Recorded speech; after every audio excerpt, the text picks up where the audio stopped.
Number 1. Parent swap fantasies. You are the adult who still imagines yourself as a kid whenever you see families around. You're at a restaurant and see a father patiently explaining the menu to his daughter, and suddenly you're imagining what it would have been like to be that kid. You always have that familiar stab of longing and jealousy whenever you see happy kids and their parents walking by. You're still mourning the family you never had, and the unresolved childhood wounds are resurfacing as fantasies. Dr. John Bowlby's attachment research shows that adults who experienced early emotional neglect continue to seek corrective attachment experiences to their adult life. Your nervous system is still scanning for the parental love it never received, and this shows up in strange ways you may never realize. Maybe you find yourself overly attached to older mentors at work, desperately seeking their approval in ways that feel disproportionate to the professional relationship, or you're drawn to partners who are significantly older than you, unconsciously hoping they'll provide the nurturing you missed as a kid. You might follow family influencers obsessively, living vicariously through their seemingly perfect dynamics.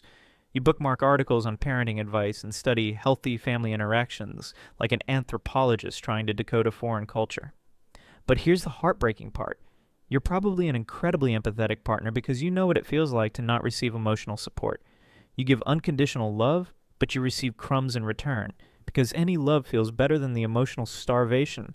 Number 2. Smiling through hell. You are the adult who laughs off insults and maintains perfect composure when your world is falling apart. You can get disrespected and let it slide. Reassure everyone that you're totally fine, but your internal world is crumbling. You've perfected the art of emotional invisibility, grinning through breakups, job losses, family crises, but somehow always say you're doing great when people ask how you are. The psychology behind this is rooted in what researchers call emotional regulation dysfunction. Your brain learned early that showing distress was dangerous, so it developed hyperactive emotional suppression systems.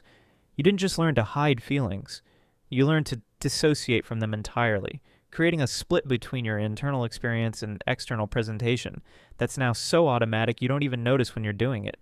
You might find yourself automatically smiling when you're angry or even laughing when you're in pain. This makes you attract people who dump their problems on you because you seem so capable of handling everything with grace. Your co-workers see you as the eternal optimist who can find the silver lining in any disaster. Your family relies on you to keep things light during difficult times. The most exhausting part is that you become so skilled at this performance that you don't even know when you're doing it anymore. You might catch yourself smiling during your own therapy sessions or feeling guilty for having negative emotions even in private. If you find people constantly telling you how positive you are while you feel dead inside, your childhood programming is running your entire emotional operating system like a prison warden who never sleeps. Number 3. Invisible loneliness. Do you ever feel fundamentally disconnected from the human experience, even when you're surrounded by people? You can be at a party, engage in conversation, even laughing at jokes, but there's this persistent sense that you're watching life happen from a distance. You get mixed feelings of being introverted or having social anxiety, but this is dissociative loneliness, a learned disconnection from your own emotional reality that makes genuine connection with others feel impossible. Dr. Judith Lewis Herman, research on complex PTSD, identifies chronic emptiness and detachment as hallmark symptoms of childhood emotional neglect. Your current adult life probably looks successful from the outside. You might have a career or working relationship, plus other accomplishments, but underneath all of that external activity, you feel like you're constantly performing humanity rather than actually experiencing it. You always walk away from every interaction feeling like you were acting for the situation rather than connecting. You might have dozens of acquaintances but struggle to name 3 people who actually know you. Not because they don't care, but because you've never learned how to let anyone see your authentic self.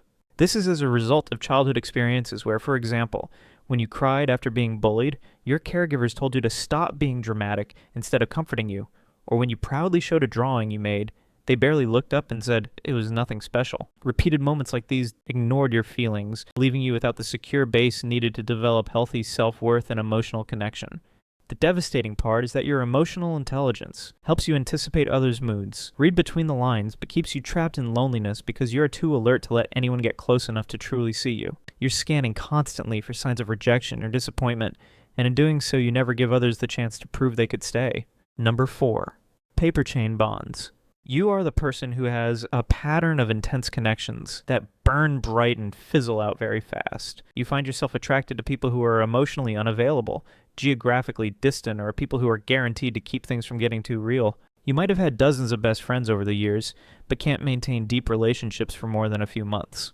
The psychology behind this is rooted in what attachment researchers call disorganized attachment patterns. Your childhood brain learned from inconsistent caregiving that love was unpredictable, sometimes warm and sometimes rejecting, and this ended up creating approach avoidance conflicts that make sustained intimacy feel impossible.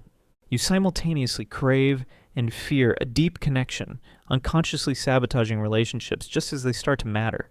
This shows up in predictable cycles that you might not even notice. Maybe you're the person who gets very close to someone very quickly, sharing intense emotional experiences and creating what feels like unbreakable bonds. But then something shifts. You suddenly notice all their flaws with microscopic clarity. You start pulling away, often through passive-aggressive behaviors that provoke them to end things, so you don't have to be the bad guy. Dr. Amir Levine's research on attachment styles shows that people with disorganized attachment often experience relationship whiplash. This is rapid cycling between intense connection and complete withdrawal that exhausts both you and your partner. If you find yourself most comfortable with long-distance relationships or connections that exist primarily through screens, you probably had it rough in your childhood. Number 5. Guilt over nothing. You are the adult who apologizes for every slightest inconveniences. You're always on a spiral of sorry for anything. You say sorry before asking questions, sorry for voicing opinions, or even feel guilty for being normal when others are struggling. This is toxic responsibility programming. Your brain learned that you were somehow responsible for other people's emotions. Maybe you had to ignore your desires to make your siblings comfortable. This created a guilt-generating system that runs constantly, scanning for any evidence that your existence might be causing someone else discomfort, then punishing you for it. You end up as a person who is incredibly easy to manipulate and exploit. You take responsibility for your partner's bad moods or your boss's stress levels, even when they have nothing to do with you. You might find yourself changing your behavior, schedules, or even your appearance based on other people's implied preferences, then feeling resentful but unable to stop. Dr. Susan Forward's research on guilt and manipulation shows that people with preemptive guilt programming often become emotional hostages. They're so afraid of causing anyone distress that they sacrifice their own needs and boundaries to avoid conflict. If you always find yourself on a spiral of apologies, or you can't enjoy good things happening in your life without immediately worrying about who might be missing out, your guilt generator is running in the background. Number 6. The Fortress of Solitude. Are you the kind of person who has built an entire life around not needing anyone? You pride yourself on your independence, self-sufficiency, and ability to handle everything alone. You would rather die than make a call for help, since admitting defeat and vulnerability feels like handing someone your secrets. This isn't strength or independence. It is avoidant attachment taken to its logical extreme. As a child, you got mocked not being able to handle your homework instead of being helped, or when you cried, you were always told to stop being weak. These small betrayal taught you that asking for care was dangerous, so you trained yourself to never need, ask, and never risk depending on anyone. Dr. Sue Johnson's research on emotionally focused therapy identifies this as hyperactivated self-reliance, a defensive strategy that protects against attachment injuries by avoiding attachment altogether. You became a fortress because being a house with open doors felt too risky. Your current life probably looks impressively self-contained.